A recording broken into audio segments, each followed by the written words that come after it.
First of all, we have this subject of time and place, having covered the big four. And for time and place,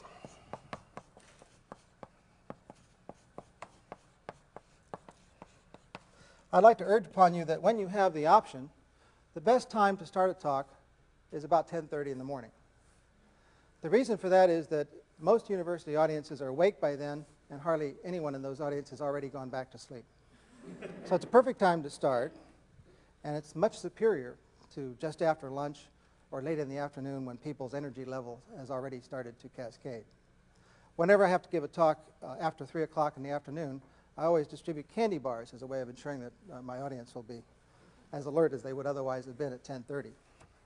So let's say 10 or 11 as the ideal time to do a talk when you have the flexibility of deciding the time yourself. Now, what about the hall? The most important thing, I think, about any hall is that it be well lit. Outside light if possible, plenty of artificial light if not.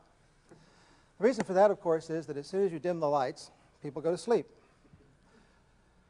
So if I'm giving a talk at another university, the first thing that I will do is I will act as if I were a bank robber. I will go case the auditorium or the room in which I'm giving a talk and make sure that it's going to be well lit.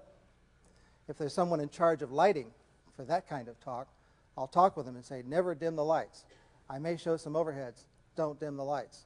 It's better to see washed out overheads than have your audience fall asleep. The next thing is that the hall should be chosen so as to be pretty much full. Sparsely populated halls they're not conducive to an enthusiastic audience. The jokes that I tell that work well here work well only because the audience, the room is reasonably full. If I were to tell these same jokes to 3 people in a huge auditorium, it just wouldn't work. Those people wouldn't be thinking about how funny I am. They'd be thinking about where all the other people are and imagining that they're having more fun somewhere else. So you should look for a room that's reasonably full. And finally, I won't write it here because I've run out of space, but it's nice if the room is flat, not theater-like. People say, well, there are 2 kinds of talks. There's the seminar, the intimate gathering, and then there's the lecture. And that's not so. There are actually 3 kinds of talks. There's the seminar, the lecture, and then theater. When you get a very large audience, when you get a room that's sloped, when it looks like theater, people expect theater.